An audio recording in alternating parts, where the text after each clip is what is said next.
हम oral health को खाली इंप्रूव करके डायबिटीज को कंट्रोल कर सकते हैं। This is a striking thing I would like to inform you today. ये बहुत इंटरेस्टिंग बात बोली आपने, पेनलेस प्रोटोकॉल। प्रॉब्लम नहीं होता है कि वो विजडम टूथ की प्रोसीजर की सर्जरी करवाए।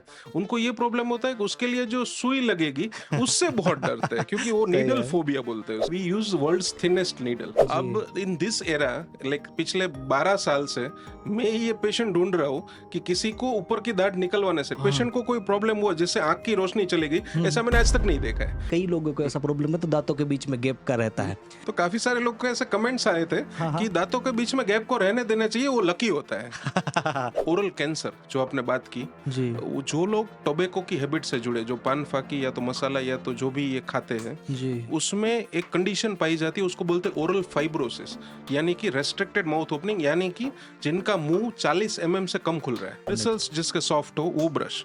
अब जैसे कि आप ऐसे हाथ लगाओ, आपको पता चलेगा कि हाँ। ये softness, you can feel that. ठंडा खाते हैं, आइसक्रीम खाते हैं तो झंझनाहट होती है, और एक बहुत बड़ा मार्केट है सेंसिटिविटी रिलेटेड टूथपेस्ट का, ऐसी प्रोडक्ट्स का। कि अगर वो प्रोडक्ट्स काम करते हम्म। तो बाकी सारे जो भी डेंटल क्लिनिक्स है सिटी के अंदर, वो क्लोज हो जाने चाहिए थे। तो आयुर्वेदिक जो टूथपेस्ट है वो यूज करने चाहिए। टूथपेस्ट में मेरा स्टैंड बहुत क्लियर है।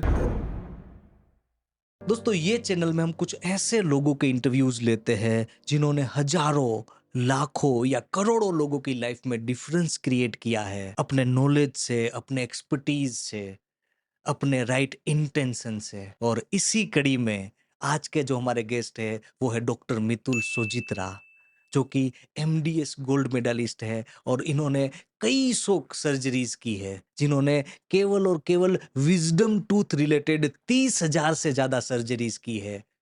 डॉक्टर मितुल सोजित्रा कुछ ऐसे डेंटिस्ट में से एक है जिन्होंने हजारों लोगों की लाइफ में स्माइल को रिक्रिएट करके हेल्थ और हैप्पीनेस को बूस्ट किया है। तो आइए स्टार्ट करते हैं, let us make a difference. Welcome doctor Mitul. Thank you Kevin ji. सबसे पहला सवाल, व्हाई ओरल हाइजीन? मुझे कहीं ना कहीं पता था कि ये सवाल आने वाला है, इसलिए मैं आपको दिखाने के लिए एक फोटो लेके आया हूँ। क्या बात है। I would be happy to share this picture with you. हाँ हाँ। ये फोटो देख के आपको सबसे पहले मन में क्या ख्याल आता है? ये जो बंदा है ना, उसका एक दांत मिसिंग है यहाँ पर। यस, यही बात मैं आपको बोलना चाहता था, और गौर से देखिए, क्योंकि इसका एक आईब्रो भी मिसिंग है। लेकिन ओह माय गॉड। मैक्सिमम लोगों को यही दिखता है कि उसका दांत मिसिंग है। एक लुक के पर्सपेक्टिव से, कॉस्मेटिक पर्सपेक्टिव से जब हम देखते हैं, तो हम्म। कुछ भी खामी है अगर दांतों में, तो हम्म। वो सबको विजिबली पहले दिखता है। अब हम्म। सोचो, एक बहुत इंपॉर्टेंट हिस्सा अपने फेस का आईब्रो, हाँ अगर वो हाँ। पूरा मिसिंग है, आपका ध्यान उस पर नहीं गया, लेकिन दांत जो मिसिंग था एक, उसके ऊपर हम्म। गया। And this is the sole reason why I will tell you कि ओरल हेल्थ और उसका प्रिजर्वेशन वो हम्म। बहुत ही ज्यादा इंपॉर्टेंट है। सो ब्यूटिफिकेशन के नजरिए से, आई थिंक ओरल हेल्थ आपने जो बोला, वो ब्यूटिफिकेशन के नजरिए से बहुत ज्यादा इम्पोर्टेंट है। यस, बिल्कुल, कॉस्मेटिक पर्पस तो इम्पोर्टेंट है। और हाँ। एक कॉन्फिडेंट स्माइल के लिए, एक आपकी पर्सनालिटी को एक नया, एक जो बोलते हैं ना कि कॉन्फिडेंट स्माइल और पर्सनालिटी को चार चांद लगाने के लिए ओरल हेल्थ का ऑप्टिमम होना, इट हाँ इज हाँ। Like to important in today's scenario. ओहो। मैंने एक रिसर्च रिपोर्ट पढ़ा था, हार्वर्ड मेडिकल स्कूल का वो रिपोर्ट था। उसमें ऐसा बोला गया था कि जो अपना डेंटल हाइजीन है ओके। वो, और हार्ट और डायबिटीज, ये जो तीनों चीजें हैं ना, वो बहुत ज्यादा इंटरनली कनेक्टेड है। तो उसके बारे में एज एन एक्सपर्ट आप क्या बोलना चाहते हैं? बहुत ही इम्पोर्टेंट टॉपिक आपने छेड़ा है शुरू में जी। ही। हम्म। इसके बारे में मैं थोड़ा डिटेल में आपको बोलना चाहूंगा कि आपको ये जान के you will be shocked to know hmm. कि मुंह के अंदर, दांतों के आसपास के जो हमारे मसूड़े हैं, वो गम्स के अंदर जो बैक्टीरिया पाए जाते हैं, जो मोस्ट कॉमनली स्ट्रेप्टोकोकन्स फैमिली हम बोलते हैं, hmm. This are the same bacterias जो हार्ट डिजीज के पेशेंट में, यानी कि जिसको जो हार्ट के जो वेसल होती है हम्म। उसके ब्लॉकेज में, जिसमें एंजियोप्लास्टी या तो बाईपास सर्जरी करते हैं, उसके अंदर जो बैक्टीरिया पाए जाते हैं, which are the same group of bacteria, तो सेम फैमिली। उसी ओह। तरह अगर लंग का डिसऑर्डर, अपना बहुत ही इंपॉर्टेंट ऑर्गन हार्ट, लंग और इवन किडनी में भी जो डिसऑर्डर्स या तो डिजीज होते हैं, उसमें जो बैक्टीरियल इटियोलॉजी होती है, हम्म वो ही मुंह में पायरिया के जो बैक्टीरिया है, यानी कि अपने दांतों के आसपास के जो मसूड़े हैं उसके अंदर पाई जाती है। यानी कि साइंटिफिकली इट इज प्रूवन कि there is a direct connection कि हम्म अगर किसी का ओरल हेल्थ मेंटेन नहीं, यानी कि मसूड़ों में सूजन है, पायरिया है, या तो ब्लीडिंग गम्स है, हम्म और हम जो भी खुराक खाते हैं, जो भी खाना पीना, जो भी फ्लूइड्स लिक्विड लेते हैं, तो सारे के सारे बैक्टीरिया कहाँ जाते हैं? We Gulp in those bacteria, हम वो बैक्टीरिया को स्वेलो करते हैं। और हम्म आगे जाके there is hardly any doubt, क्योंकि अभी तो रिसर्च ने भी ये साबित कर दिया है कि हार्ट डिजीज के बैक्टीरिया है, या तो जो भी हार्ट डिजीज का रीजन है, उसमें ओरल हेल्थ का कमजोर होना hmm is one of the very big reason. तो ये दर्शाता है कि ओरल हेल्थ के प्रति हम्म कितना लोगों को ज्यादा जागरूक होने की जरूरत है, कितना ज्यादा awareness as a dentist point of view हमें हम्म कितना ज्यादा लोगों को एजुकेट और अवेयर करने की जरूरत है, ये चीज दर्शाता है।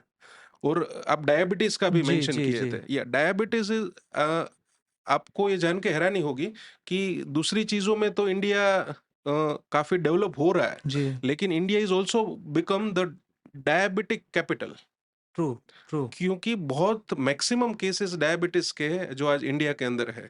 One of the hmm most common disease in, yes yes और yes that yes is lifestyle related is diabetes. अब हम्म होता ये है कि हमने काफी सारे केसेस में ऐसा देखा है कि जिनकी पायरिया की ट्रीटमेंट, यानी कि मसूड़ों में जो भी प्रॉब्लम है, उनकी टीथ क्लीनिंग और गम से जुड़ी हम सर्जरीज करते हैं, हम्म या तो फिर ओरल हेल्थ, यानी कि दांतों के अंदर कुछ भी प्रकार का इन्फेक्शन है, वो जब हम क्लियर करते हैं, हम्म तो वो डायबिटिक पेशेंट के अंदर जो ब्लड शुगर का लेवल है वो अपने आप कम हो जाता है।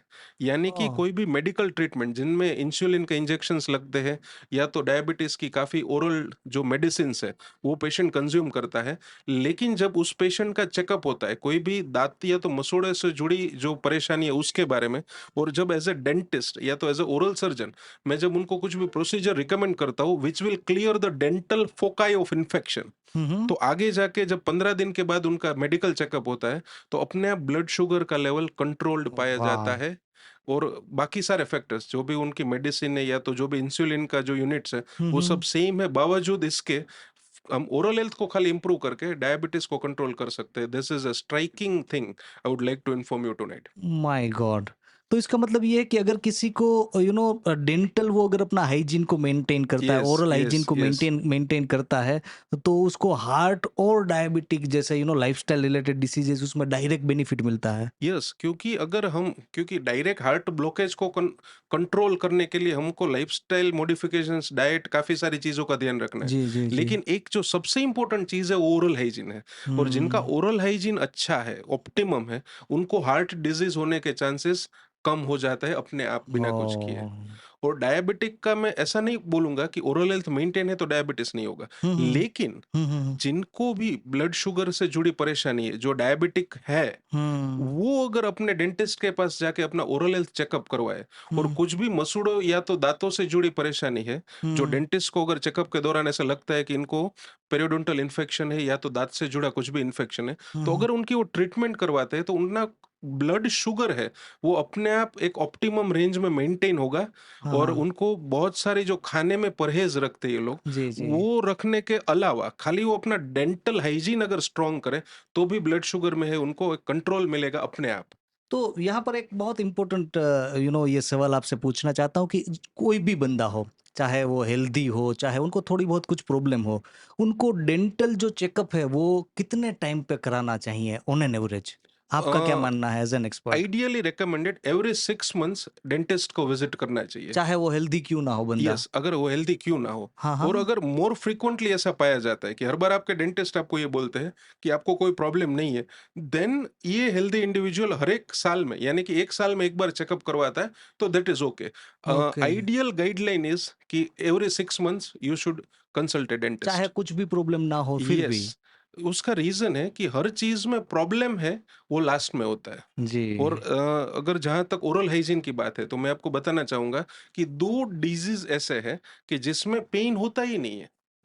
इंडिया में कंसेप्शन क्या है कि जब तक आपको पेन नहीं है you don't need a true doctor, तो तब तक तो वो दिखाने आते ही नहीं है हाँ हाँ डेंटिस्ट को। हाँ एंड जब ये पेन आता है which will be almost the terminal stage of anything, hmm जैसे कि अगर दांतों में सड़न है तो हम्म दांत के 3 लेयर्स है। First layer is enamel, second is dentin and third is pulp, यानी कि दांत की नसें जो है वो हम्म थर्ड लेयर में है। अब हम्म दांतों में कुछ भी सड़न अगर स्टार्ट हो चुकी है और पहले और दूसरे लेयर में है तो बंदे को पेन होना ही नहीं है। दैट हम्म मीन्स कि जब आप दर्द के लिए वेट करते हो तो सड़न जो है वो कैविटी जो है वो बहुत गहरी चली गई है थर्ड लेयर तक, तब ओके पेन होता है। And then the treatment is extensive. आपको 3 से 5 सिटिंग के लिए डेंटिस्ट को विजिट करना पड़ता है, पूरा रूट कैनाल करवाना होता है, कैप लगवाना पड़ता है, ट्रू तब जाके दांत ठीक होता है। हम्म और अगर आप एवरी 6 मंथ्स या तो 1 ईयर आप अपने डेंटिस्ट को कंसल्ट करते हो तो हम्म पहले ही लेयर में सड़न है तभी आपको पता चल जाएगा। और एक सिंपल फिलिंग से, यानी हम्म कि बहुत ही कम खर्चे में, बहुत ही कम विजिट्स में आप अपने दांत की आयु को बढ़ा सकते हैं हाँ और एकदम निरंतर उसको जो है वो नेचुरल टीथ आपके वो मेंटेन कर सकते हैं अगर आप एवरी 6 मंथ्स या तो 1 ईयर अपने डेंटिस्ट को विजिट करते हैं। इट इज जस्ट लाइक वो maintenance is better than cure वाला जो मुहावरा था यस, वो यहाँ पर। Maintenance and obviously the prevention is yes better yes than cure, जिसके या बारे में हम काफी आज चर्चा करने वाले ट्रू हैं। ट्रू। लेकिन लोगों को डर लगता है डेंटिस्ट के पास जाने में। उसको लगता है कि यार पेन होगा, कुछ प्रॉब्लम होगा, क्योंकि डेंटिस्ट यानी वो डायरेक्ट उसको पेन के साथ कनेक्ट करते हैं। तो आज की जो नई टेक्नोलॉजी है, नई जो सिस्टम है, as an expert as an dentist आप यूज करते हो, तो उसके बारे में आप बताइए। जो डरते हैं जो लोग हर 6 महीने में जाने में, उसके उसको आप क्या बोलना चाहोगे? देखो, ये बहुत ही इंपॉर्टेंट क्वेश्चन है and I think so this is the reason why हम लोग को ऐसे पॉडकास्ट में आके ये इंटरव्यूज ट्रू देने पड़ ट्रू रहे हैं। ट्रू। क्योंकि बहुत सारे लोग ऐसे आज के टाइम पे कि हम्म जिनको डर लगता है अपने डेंटिस्ट को विजिट करने में। एंड हम्म वो कहाँ तक है कि मैंने काफी सारे बीइंग ओरल सर्जन, लाइक मैंने अभी जो इतनी thousands of wisdom tooth surgeries की है, हम्म तो मेरा एक जनरल एक नोशन ऐसा है हम्म कि लोग अपने जो अक्कल दाढ़ की प्रॉब्लम है तो हाँ वो काफी महीनों से वो सहन करते रहते हैं। ट्रू और वो ट्रू। इसलिए हमारे पास नहीं आते कंसल्ट करने के लिए क्योंकि उनको लगता है कि ये प्रोसीजर अगर मैं करवाऊंगा तो हाँ उसमें बहुत ज्यादा दर्द होगा या तो बहुत ज्यादा तकलीफ होगी, तो वो बेटर है कि वो घर पे ही अपना कुछ भी पेन किलर खा के या हाँ तो इधर उधर कुछ भी वो जो छोटा मोटा ट्रीटमेंट है वो करके वो अपना दर्द को सहन कर रहे हैं और अपने जो डिस्कम्फर्ट वाली जो लाइफ है, खाना हम्म चबाने में उनको डिस्कम्फर्ट होता है, मसूड़ा फूला हुआ है या तो पीछे की अक्ल दाढ़ है वो क्रोनिक इरिटेशन की वजह से चीक बाइटिंग हो रहा है, तो ये केसेस में कंसल्ट नहीं करते हैं। हम्म लेकिन the real thing which I tell to my patients कि आप में जिनको डर लगता है ना उनमें पेन का थ्रेशोल्ड बहुत ज्यादा होता है, कम नहीं होता है। क्यों? क्योंकि तभी तो इतने महीनों से सहन कर रहे हैं। हम्म और मेरे पास जितने भी सॉल्यूशंस है वो पेनलेस है। मतलब क्या कि बात अगर वो है। मेरे पास आते हैं तो उनको पेन सहन नहीं करना पड़ेगा and they hmm get the permanent solution of what ever the अक्ल दाढ़ है या तो जो भी परेशानी है उनका। हम्म क्योंकि आज की डेंटल टेक्नोलॉजी ऐसी है, the hmm painless protocol and the anxiety reduction protocol which we follow in our clinics, वो ऐसे है कि वो सहन जो कर रहे हैं वो बहुत ज्यादा है। मतलब कि हम्म उनको वो पता नहीं है कि वो ऑलरेडी बहुत टफ टाइम से वो पास हो रहे हैं। हाँ हाँ उससे बेटर अगर हम डेंटिस्ट को कंसल्ट कर लेते हैं तो हमारे पास ऐसे painless techniques and hmm procedures है कि हम्म जिसकी मदद से हम उनकी अक्ल दाढ़ की प्रॉब्लम को परमानेंटली उसका निवारण सॉल्यूशन। कर सकते हैं, सॉल्व कर सकते हैं और उनको वापस उस चीज के लिए परेशान नहीं होना पड़ेगा लाइफ टाइम के लिए। ये बहुत इंटरेस्टिंग बात बोली आपने, पेनलेस प्रोटोकॉल। ये क्या चीज होती है? लोगों को इसके बारे में नहीं पता। उसको लगता है कि जाएंगे तो फिर सर्जरी होगी तो फिर तो पेन तो होने ही वाला है। तो ये पेनलेस प्रोटोकॉल, ये भला क्या चीज है? देखो, सबसे पहले एक होता है कि हम बिहेवियर को मैनेज करते हैं। जैसे हाँ कि उनकी जो कंसर्न रहती है, काफी सारे लोगों को ये प्रॉब्लम नहीं होता है कि वो विजडम टूथ की प्रोसीजर की सर्जरी करवाए। उनको ये प्रॉब्लम होता है कि उसके लिए जो सुई लगेगी उससे बहुत डरते हैं क्योंकि वो सही नीडल है। फोबिया बोलते हैं ट्रू उसको। True true. तो हम उनको वो समझाते हैं कि we use world's thinnest needle, और उनकी इतनी ज्यादा छोटी टिप रहती है हाँ कि हाँ जो एकदम चींटी जो काटती है तो हम्म कैसा पता चलता है, उतना भी नहीं पता चलता है। ओहो क्योंकि उसके लिए लोकल एनेस्थेसिया के स्प्रेज रहते हैं हमारे पास। वो स्प्रे करते हैं, थोड़ा सुन्न हो जाता है, then we put that syringe, तो उसकी हम्म मदद से एक छोटी सी सुई इंजेक्शन लगता है और बाद में 5 to 10 मिनट्स हम पेशेंट को वेट करवाते हैं अपने रिसेप्शन में। तब तक पूरा एनेस्थेसिया वो काम करता है। तो ओके बाद में तो कुछ भी हम प्रोसीजर करते हैं, खाली it will be like some pressure type का फीलिंग आता है, हम्म कुछ भी दर्द नहीं होता, 100% पेनलेस, और हम्म पूरी सर्जरी अच्छे से खत्म हो जाती है। उसमें हम जो प्रोटोकॉल फॉलो करते हैं उसमें 70-80% स्वेलिंग कम आए, मतलब कि सूजन एकदम ना के बराबर आए, वैसे हम कुछ भी अकल दाढ़ की सर्जरी को आज कर सकते हैं। तो हम्म पोस्ट ऑपरेटिव फेज में भी उनको इतना पेन या तो जो भी कुछ भी तकलीफ का सामना नहीं करना पड़ता है। और पोस्ट ट्रू ऑपरेटिव तो ऑब्वियसली हम पेन किलर्स और अच्छी मेडिसिन से वो प्रिस्क्राइब करते ही है, जी जी तो उसकी मदद से भी उनको काफी आराम रहता है। हम्म और जैसे कि एक विजडम टूथ की जब अकल दाढ़ ट्रू की हम ट्रू बात कर ही रहे, हम्म तो from the second day they can continue there regular work, जो ऑफिस का काम या तो जो भी अपना रूटीन लाइफस्टाइल है क्या वो बात कंटिन्यू कर सकते हैं। So hmm that is how a level where dental technology and dentistry has reached. तो अभी हम्म दर्द हो रहा है और नहीं दिखाने जाने, उसका बेटर सोल्यूशन ये है कि कंसल्ट योर डेंटिस्ट क्विकली, तो आप हम्म अपनी नॉर्मल रूटीन लाइफ को भी कंटिन्यू कर सके। अब जैसे कि प्रोडक्टिविटी में फर्क पड़ जाता है, जी अगर आप दांत दर्द कर रहा है, अकल दांत जिसकी दर्द कर रही है, वो हम्म बंदा ऑफिस में काम करेगा, क्या कर लेगा प्रोडक्टिव ट्रू चीज, ट्रू ट्रू क्योंकि प्रोडक्टिविटी भी कम हो जाती है ना जब दर्द हो रहा है। तो हम्म बेटर है कि you consult your dentist, next day से you can resume your work. जी। और विज़डम टूथ में एक चीज़ हमने देखी गई है कि लोगों को लगता है कि साइड इफ़ेक्ट ज़्यादा होगा, कहीं पर प्रॉब्लम सर्जरी में कुछ है, प्रॉब्लम है तो उसका साइड इफ़ेक्ट से कुछ या आँखों की रोशनी whatever there are so many myths तो उसके बारे में आप कुछ बताना चाहेंगे? सबसे बड़ा misconception I will tell you Kevin हाँ, हाँ। जी, कि ऊपर की दाढ़ अगर निकालते हैं तो काफी सारे लोग हमको ये क्वेश्चन पूछते हैं कि क्या उससे आंखों की रोशनी चली जाती है। अब जी। इन दिस एरा, लाइक पिछले 12 साल से मैं ये पेशेंट ढूंढ रहा हूँ कि किसी को ऊपर की दाढ़ निकलवाने से, ठीक है हमने निकाला है तो हमारे में तो हम देखते हैं कि कोई जी। प्रॉब्लम नहीं होता है, लेकिन किसी और ने भी निकाला है और हाँ। पेशेंट को कोई प्रॉब्लम हुआ जिससे आंख की रोशनी चली गई, हुँ। ऐसा मैंने आज तक नहीं देखा है। बेसिकली वो मिसकंसेप्शन मिसकंसेप्शन है, वो पता नहीं कहाँ से वो हाँ। मान्यता है, वो जो गैर मान्यता है जी। वो कहाँ से स्टार्ट हुई है। क्योंकि हम जो एनेस्थेशिया, जो इंजेक्शन लगता है जैसे कि ऊपर की दाढ़ या तो अकल दाढ़ निकालते हैं, तो वो एकदम मसूड़ों के जो गम्स का जो रीजन है हुँ, उसके हुँ। आसपास लगता है। और हुँ, आंख की जो नसें है जो ब्रेन से आती है ट्रैवल करके, हुँ। उसका और दांतों के मसूड़ों के का कोई कनेक्शन ही नहीं है। तो देर इज नो चांस कि ओके। अगर हम ऊपर की दाढ़ निकालते हैं तो हाँ। उसके आंखों को तो कोई डैमेज हो या तो आंखों की रोशनी चली जाए। हुँ। और मैंने इतने सालों में हाँ, आपने तो ऐसा पेशेंट भी नहीं देखा है। हाँ, मतलब आपने 30,000 प्लस यस। विज़डम टूथ की सर्जरी की है, ह्यूमंगस ये नंबर है। तो आप कुछ कुछ ऐसा एक्सपीरियंस शेयर करना चाहोगे जो आपके कस्टमर को आपके पेशेंट को एक्चुअली लगा कि वॉव! ये तो मेरे लिए मुझे तो लगता था क्या होने वाला है लेकिन ईज़िली हो गया। कुछ ऐसे एक्सपीरियंसेस जो आप शेयर करना चाहोगे?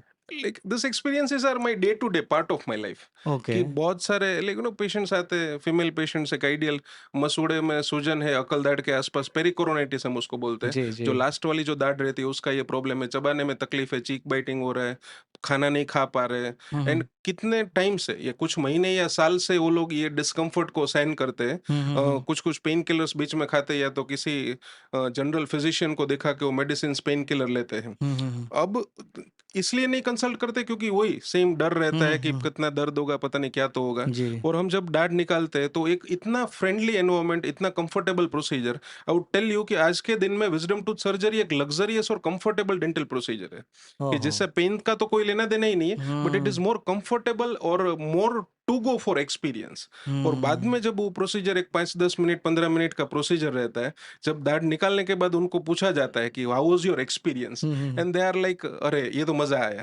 हाँ, मीन्स कि आज तक वो जो डर रहे थे वैसा जी, कुछ नहीं होता है, एक्चुअल प्रोसीजर में इतना सारा कुछ है ही नहीं। जी। एंड वो बोलते हैं ना कि most of the times the fear, 99% of the fear is your in your imagination, and yes, yes. Actual thing is always 1%। वो हाँ। एकदम ट्रूथ है जब हम अकल दाढ़ की सर्जरी की बात करते हैं तो। अभी अकलदाढ़ की बात निकली है डॉक्टर तो एक चीज़ सब लोग बोलते हैं कि हमारे जो एंसेस्टर्स थे, अपने जो पूर्वज थे, उनको इतना ज़्यादा प्रॉब्लम नहीं था दाँतों का। हम्म। अभी आज की डेट में लोगों को बहुत ज़्यादा ये प्रॉब्लम्स हो रहा है। नॉर्मल टीथ के पेन का या oral hygiene related there are so many problem. Hmm. तो ये अचानक ये बढ़ गया, उसके पीछे क्या रीज़न आपको लगता है? सबसे common reason I tell you हाँ, फिर कि जो अकल दाढ़ का प्रॉब्लम है, हुँ, हुँ। पहले के हमारे एंसेस्टर्स जो थे, उनके जॉ साइज, उनके जो जबड़े के साइज थे वो काफी बड़े थे। हुँ, हुँ। तो जो लास्ट की अकल दाढ़ जब इरप्ट होती थी, जो चबाने की पोजीशन पे आती थी, तो उस टाइम पे पेन नहीं होता था क्योंकि जॉ का साइज ही इतना बड़ा था हुँ, हुँ। कि वो धीरे धीरे करके अपने आप सेटल हो जाती थी एडजस्ट कर जबड़े के लेते अंदर। Yes, yes. लेकिन आज के टाइम पे, क्योंकि जस्ट बिकॉज ऑफ ये इवोल्यूशन। हम्म। क्या हुआ है कि हमारी जो च्यूइंग पैटर्न्स है वो धीरे धीरे करके मोस्ट सॉफ्टर फूड्स या तो रिफाइंड फूड्स हम खाते हैं, जी। मतलब बहुत ही सॉफ्ट चीज है हमारे डाइट में है, रिफाइंड चीज है कि हम्म। जिसमें हमको ज्यादा च्यूइंग फोर्स नहीं देना पड़ता है और हम अच्छे से खाना लाइक च्यू करके खाते हैं। हम्म। तब पहले क्या होता था कि बहुत जो चीजें थी वो काफी रॉ थी, लाइक हम्म। वेजिटेबल्स थे, फ्रूट्स थे, या तो हार्ड बाइटिंग फोर्स वाली चीजें हम्म। हमारे एंसेस्टर्स खाते थे। जी। तो अब ये एक wolves law of bone transformation है जो हमारे साइंस में हम बोलते हैं। वुल्फ्स। या हाँ हाँ। आपको मैं अगर एक लेमन टर्म में मैं आपको बोलूं, तो जैसे कि हम एक्सरसाइज क्यों करते हैं, तो कि एक्सरसाइज करते हैं तो हम फिटनेस आती है, जी। हमारा बॉडी ठीक रहता है, बेटर रहता है। हम्म। उसी तरह माइंड का भी एक गेम है कि जितना ज्यादा आप कैलकुलेशंस में या तो कुछ भी चीज में माइंड को ज्यादा अप्लाई करते हैं, हाँ तो हाँ। अपने आप अपनी ब्रेन पावर मेंटेन होती है।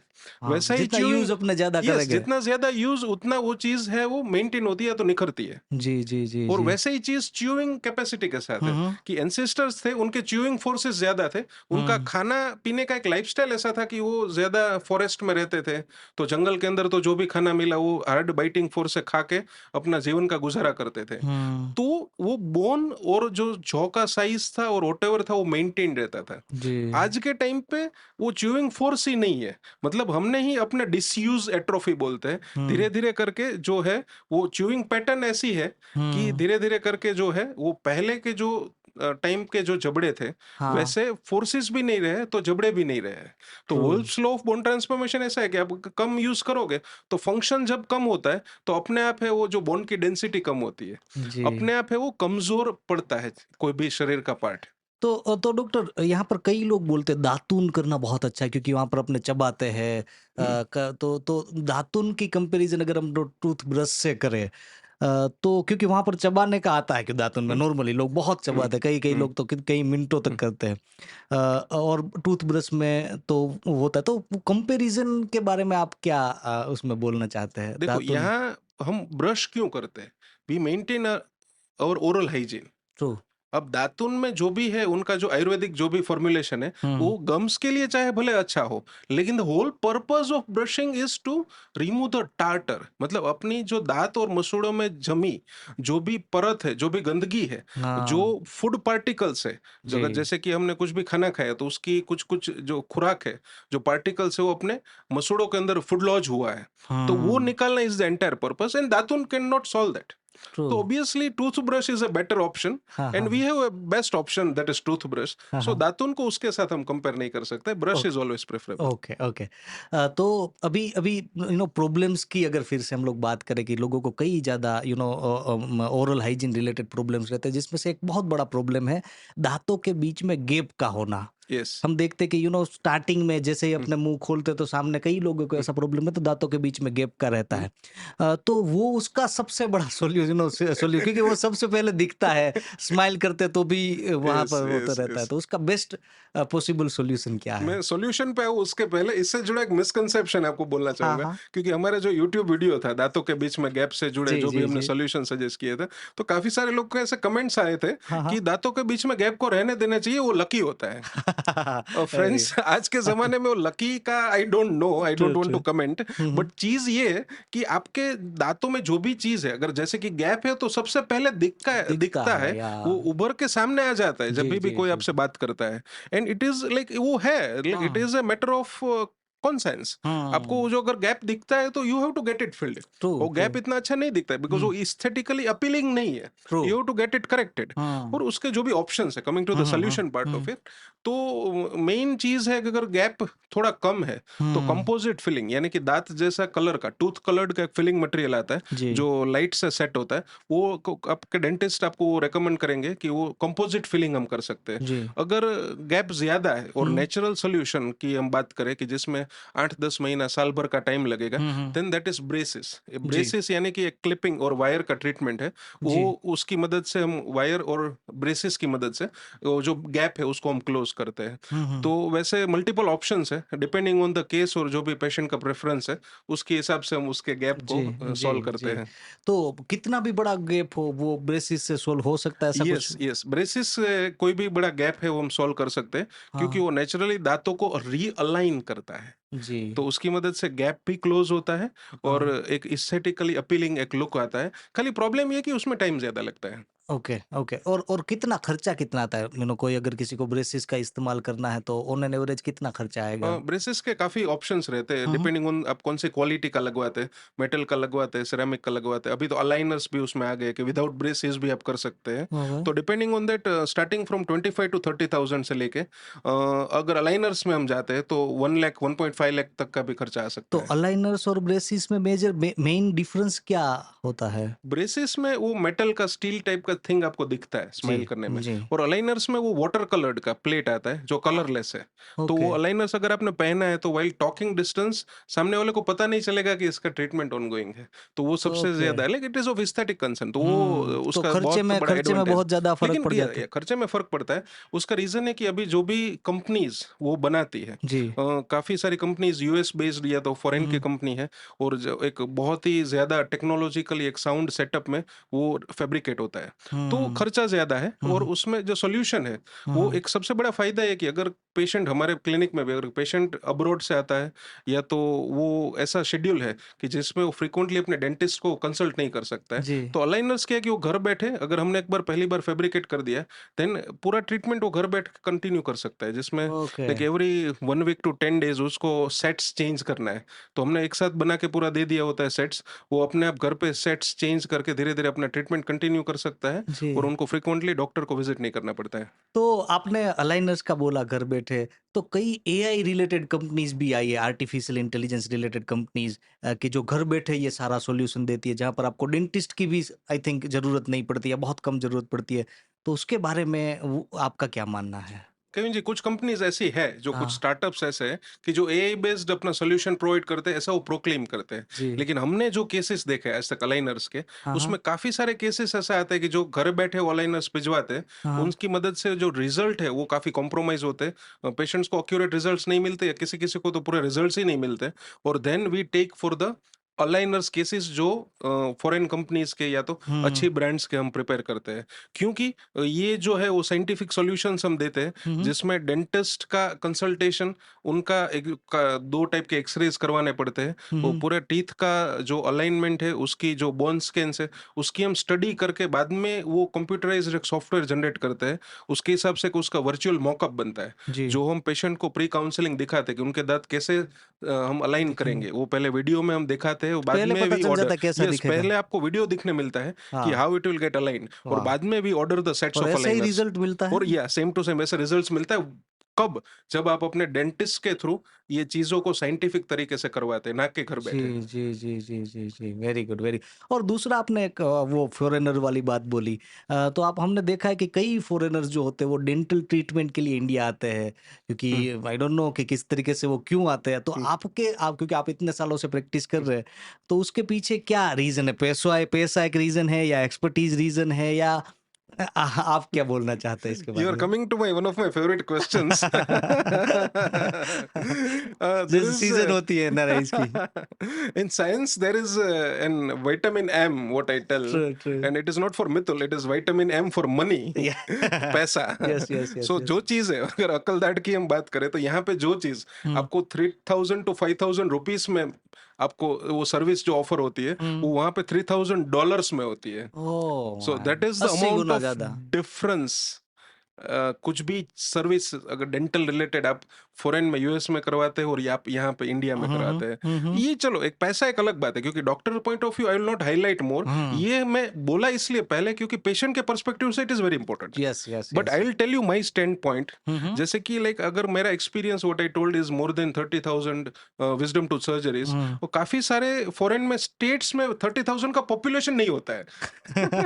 So that okay, is the amount of experience what your Indian doctors have, okay. And वो एक्सपीरियंस की मदद से I can make any surgery pleasurable, comfortable and luxurious for my patients. So for that experience they travel back to their home country India, hmm, get their teeth or dental problems corrected, and again they fly back. Amazing, So amazing. this is the reason.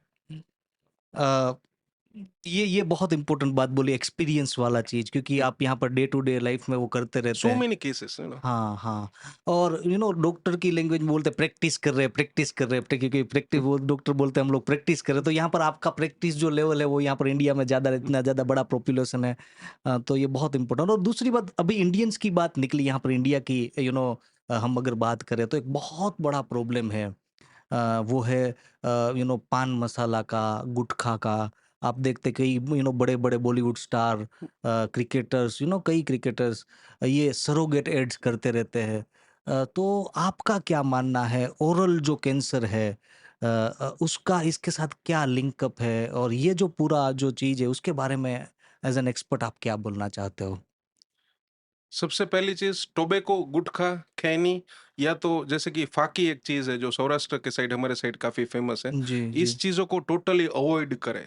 देर हाँ, is no one single reason I need to recommend that product. सबसे okay. पहले avoid करें। उसका one single most common reason अगर मैं आपको बताऊं कि ओरल कैंसर जो आपने बात की, जी, जो लोग टोबैको की हैबिट से जुड़े, जो पान फाकी या तो मसाला या तो जो भी ये खाते हैं, जी। उसमें एक कंडीशन पाई जाती है, उसको बोलते हैं ओरल फाइब्रोसिस, यानी कि रेस्ट्रिक्टेड माउथ ओपनिंग, यानी कि जिनका मुंह 40 से कम खुल रहा है। जैसे कि ओके। अगर आप चेक करें तो अपना मुंह है वो 3.5 फिंगर्स ओपन होता है जी, वर्टिकली। जी, जी। लेकिन जिनका मुंह कम खुल रहा है, हाँ। उनको जो ये हैबिट, जस्ट बिकॉज उनको वो टोबैको की हैबिट जी, रहती है, जी, जी। उसमें 30% लोगों को ओरल कैंसर होने के चांसेस है। 30%? 30%। मतलब हाँ। कि अगर 100 लोगों का मुंह कम खुल रहा है तो उसमें से 30 लोगों को ओरल कैंसर, जो एक काफी डेंजरस डिजीज है, वो हाँ। होता है। तो this is one single most important reason I would like to tell, कि कोई भी वो ऐड करे, it doesn't matter, hmm. It is health first and I myself first. Avoid tobacco, total no for that. Okay. तो तो आपने जो मुँह खुलने वाला बात बोला, तो उसका कोई सॉल्यूशन है? क्योंकि क्योंकि बहुत सारे लोगों को ये प्रॉब्लम है आज की डेट में। तो इसका ये राइट सॉल्यूशन क्या है? इसको प्री कैंसरस स्टेज बोल सकते यस, हैं क्या? Yes, yes. हमारे जो सौराष्ट्र रीजन है, जो राजकोट से जो मैं बिलोंग करता हूँ, हमारी जो प्रैक्टिस है राजकोट में, हाँ। इंडिया के हाईएस्ट नंबर ऑफ केसेस हमारे रीजन में। द रीजन बिंग, क्योंकि बहुत सारी पान की शॉप्स वो सबसे ज्यादा राजकोट में है। तो hmm. On and off continuously day to day basis पे हम ये चीज देखते हैं कि लोगों का मुंह कम खुल रहा है because of this tobacco habit. Oh! Hmm. और मैं जो एडवाइस करता हूँ कि अगर किसी का मुंह, जैसे कि एक डेड फिंगर खुल रहा है, मतलब कि 15 से 20 तो हम रेकमेंड करते हैं कि उनकी माउथ ओपनिंग सर्जरी होनी चाहिए, यानी कि फिर से मुंह ज्यादा खुलने की प्रोसीजर होती है। हुँ। और उनको ओरल कैंसर प्रिवेंशन, अब जैसे कि हमने बोला कि 30% लोगों को तो ओरल कैंसर होता है, मुंह का कैंसर, हुँ। तो उसको ना हो, उसके लिए हम क्या कर सकते हैं? तो मोस्ट कॉमन चीज जो ओरल कैंसर प्रिवेंशन के लिए आज की डेट में मैं रेकमेंड करता हूँ, वो है, क्योंकि जो उनका मुंह कम खुलता है, उनकी जो अक्कल दाढ़ रहती है, वो जो अंदर की जो मुंह की स्किन है, जिनको हुँ। हम बकल म्यूकोसा बोलते हैं, वो हुँ। स्किन के साथ फ्रिक्शन यानी कि घिसती है। और ओह! उसमें से उनको छाला पड़ना, शुरू शुरू में वो जो मुंह का छाला है वो बर्निंग सेंसेशन होता है। हुँ। उसके बाद एक पॉइंट ऐसा आ जाता है, 1 डेढ़ साल 2 साल 3 साल बाद, कि वो छाला दर्द देना बंद कर देता है। बंद क्योंकि कर देता है? यस, क्योंकि वो जो उनकी नसें है, जो हुँ। स्किन के अंदर की जो नसें है, वो है वो पूरी डिवाइटलाइज हो जाती है, यानी कि निर्जीव हो जाती है। उसके ओके, बाद वो छाला का ग्रोथ है वो चालू रहता है, वो ओके। आगे जाके नेक्स्ट स्टेज में कन्वर्ट होते रहता है। और काफ़ी सारे लोगों में 2 साल, 3 साल, 4 साल बाद जब मुँह एकदम कम खुलना बंद हो जाता है या तो कम खुलता है, जब वेट लॉस यानी कि कोई भी रीज़न के बिना वज़न कम होना स्टार्ट हो जाता है, शरीर में बुखार या तो फ़ीवर के साइन्स एंड सिम्पटम्स रहते हैं, तब जाके लोग हमारे जैसे ओरल सर्जन या को तो फिर ऑन्को सर्जन को कंसल्ट करते हैं, बायोप्सी और सीटी स्कैन हम करवाते हैं, तब पता चलता है कि ये ओरल कैंसर है, क्योंकि इसमें दर्द नहीं होता है और टर्मिनल स्टेज तक पता नहीं चलता है। My God! एंड इसके लिए सबसे कॉमन जो प्रोसीजर, जिनका भी मुंह कम खुल रहा है, हमारे व्यूअर्स को मैं ये अपने माध्यम से मैसेज देना चाहूंगा कि अगर आपका मुंह कम खुल रहा है, normal mouth opening is 35 to 40 अगर उससे कम खुल रहा है और आपको टोबैको की हैबिट है, कंसल्ट योर डेंटिस्ट इमीडिएटली। अगर जरूरत है तो कॉर्नर की जो अक्कलदाढ़ रहती है, अगर वो रिस्की है तो आपके डेंटिस्ट आपको एडवाइस करेंगे get it removed as early as possible. वाह! जितना जल्दी हो सके अक्कलदाढ़ को निकाल दो। आपकी कैंसर होने के चांसेस 95% तक कम हो सकते हैं अगर आप खाली अक्कलदाढ़ अपनी निकलवा लेते हैं, जिनका ओरल फाइब्रोसिस यानी कि मुंह कम खुलता है उनके लिए मैं बोल रहा हूँ। कितनी बहुत कितनी इम्पोर्टेंट बात बोली डॉक्टर आपने। और डॉक्टर मितुल, यहाँ पर ये कुछ इन्फॉर्मेशन ऐसी है जो कई बार हम लोग इग्नोर करते हैं कि बोलिए रे मेरे लिए नहीं है। सबको ऐसा लगता है जो खाते हैं पान, क्योंकि उसको इंस्टेंट प्लेजर चाहिए, यस, इंस्टेंट यस, मज़ा यस। चाहिए। और उसके जो लॉन्ग टर्म जो उसके रिpercussions है वो बहुत ही खतरनाक होते हैं। तो ये thank you very much for sharing this. और ये बहुत इम्पोर्टेंट मुझे लगा कि जो स्टार्टिंग में ही अगर पता चल जाता है हम्म। कैंसर के होने का, तो आगे जाके उसको रोका। आपने बोला कि कैंसर की प्री कैंसर जिसको बोल सकते हैं। क्योंकि ये pre cancerous condition, oral fibrosis itself वो प्री कैंसरस कंडीशन है। जी। तो अगर मुंह कम खुल रहा है, consult your dentist, get it treated whatever it is yes, possible. Yes, yes. Tobacco की हैबिट आपको छोड़ना पड़ेगा। कुछ भी अगर प्रिवेंटिव प्रोसीजर है आपको डेंटिस्ट आपको एडवाइस करेंगे, और जी। You can remain disease free for the life. Yes, तो yes, yes. Yes, you can do that. और जो लोग मसाला पान मसाला खाते हैं, उनका मुंह बंद होना चालू हो जाए, उसके पीछे रीजन क्या है? क्योंकि उसका वो गुटखा या टोबैको और मुंह के कम खुलने के बीच में क्या कोरिलेशन है?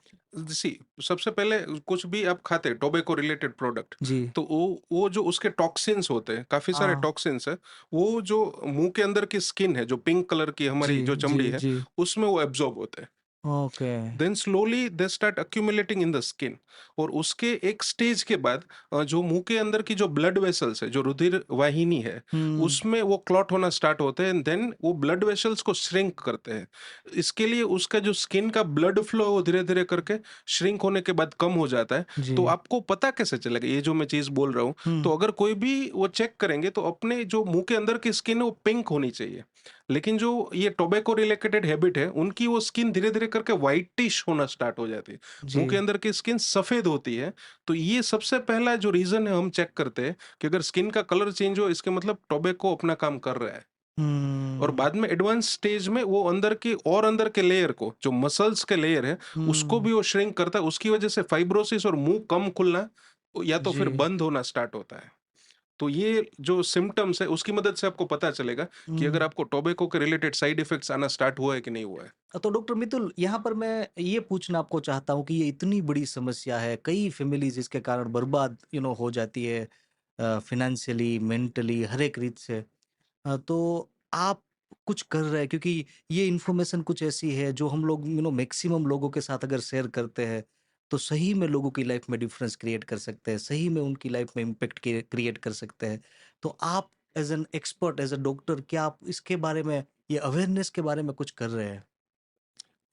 सबसे पहला चीज ये, जब मुझे रियलाइज हुआ हुँ। कि I should be going big in spreading awareness, तो लाइक वी हैव और YouTube channel on my name doctor Mitul ji, Sojitra. जी। तो इसमें काफी सारे वीडियोस में रेगुलर हाँ, मैं बेसिस मैं पे। हमारे जो ऑडियंस है उनको बताना चाहता हूँ कि डॉक्टर मितुल सोजित्रा, यहाँ पर हम लोग जो भी टॉपिक डिस्कस कर रहे हैं उसके बारे में डिटेल अगर आपको जानना है, कुछ डिटेल इन्फॉर्मेशन जानना है, हम लोग ये पर्टिकुलर चैनल की लिंक भी ये वीडियो में दे रहे हैं। आप वहाँ पर जाके डिटेल में जान सकते हैं। सो या प्लीज़ कंटिन्यू डॉक्टर। यस। तो उस चीज की मदद से मैं अवेयरनेस फैलाता हूँ। दूसरा चीज ये है कि टोबैको डी एडिक्शन यानी जी। कि जो हैबिट है, हाँ। उनको छुड़वाना इंपॉर्टेंट है। जी, जी, तो जी। उसके लिए हम उनको, कोई भी अगर क्लाइंट हमारे पास आता है हुँ। और उनको हम जब देखते हैं कि उनका मुंह कम खुल रहा है, तो जो भी प्रोसीजर है वो तो हम सजेस्ट करते ही है। जी, जी। लेकिन उसका भी एक इम्पोर्टेंट पार्ट होता है कि टोबैको डी एडिक्शन, उनको हैबिट को क्विट करना है। जी। तो उसके लिए हम उनको सबसे पहले अच्छे से काउंसल करते हैं, हुँ, हुँ। उन प्रॉब्लम को अच्छे से समझते हैं। अब जी, देखो, कोई भी बंदा खाता क्यों है, वो टोबैको रिलेटेड कोई भी हैबिट है, जी। वो हैबिट क्यों होती है? हुँ, हुँ। क्योंकि उसको उसे डोपामाइन किक मिलता है जी, जी, जी, जी। ना। यहाँ पे उसका डी एडिक्शन का राज है कि हाँ, हाँ। अगर किसी भी चीज से आपको डोपामाइन किक मिल रहा है, जी, जी, जी। अगर मैं उसको आपको कंटिन्यू करवा के दे सकूं, देन कोई भी वो रेडी हो जाएगा क्या, ठीक है, तो फिर टोबे को छोड़ उसको सकते हैं। डोपामाइन चाहिए, वो डोबे, टोबैको यस, सेकेंडरी है। उसको जो चाहिए वो डोपामाइन किक है। जी, जी, अब जी। वो पॉजिटिव चीजों में से भी तो आता है ना। हाँ, हाँ, तो हाँ। हम उनको वो काउंसल करते हैं, क्योंकि सबसे पहले जो 15 दिन, 20 दिन, महीने का टाइम रहता है, तो आई हुँ, प्रिस्क्राइब निकोटेक्स च्युइंगम। हुँ, हुँ, और हुँ। निकोटेक्स च्युइंगम एक ऐसा है, उसमें सबलिमिनल डोज रहता है हुँ, निकोटिन का। हुँ, हुँ। तो वो शुरू शुरू में जो उनके जो सिम्टम्स है विड्रोवल के वो नहीं आते, जी। हम च्युइंगम उनको दिन में 2 या 3 बार खाने की सलाह देते हैं। फिर और ऐसा तो नहीं होता ना 15-20 वो दिन, च्युइंग गम की भी आदत लग जाए, अब ऐसा हो देखो सकता सबसे है? पहले कि हमने डोज तो कम कर दिया, बहुत हाँ। ऑप्टिमम से भी बहुत ज़्यादा कम डोज में ये च्युइंगम आता है। जी, जी। तो पहले तो वो तो फ़ायदा ही है। हुँ। अब बाद में उसको भी हम छुड़वाते हैं, क्योंकि 15-20 दिन बाद उनको वो मन में वो एक जो है ना, वो निकल जाता है कि वो टोबैको के बिना रह नहीं सकते। हुँ। अब चीज़ ये है कि दूसरा है सब्स्टिट्यूटिंग दैट डोपामाइन। अब हुँ। नेचुरल सोर्सेस ऑफ डोपामाइन क्या है, आपको वो जान के आश्चर्य हाँ, होगा हाँ। कि अगर आप एक्सरसाइज करते हैं तो there is a natural dopamine serotonin release in the body. Oh! तो तो मतलब कि डोपामाइन एक्चुअली ये हार्मोन या जो वो है। Feel good hormone, feel good हाँ, न्यूरोकेमिकल बोलते हैं उसको। जी। तो अगर जो आप कुछ भी एक्टिविटी करते हैं हमारे शरीर में से वो वो निकलता है। सीक्रेट कर सकते हो आप। ओके, तो ओके। सबसे पहला है कि अगर आप एक्सरसाइज करते हैं जी, जी, तो जी। There is a good amount of natural dopamine, feel good आता है। फील गुड हाँ, आता है जो हाँ। पूरा दिन रहता है। जी, जी, जी। ये जो टोबैको के रिलेटेड हैबिट में उसमें कुछ मिनटों के लिए रहता है, जी, वो जी, जी। पूरा दिन रहता है अगर आप एक्सरसाइज हुँ, करते हुँ। हो तो।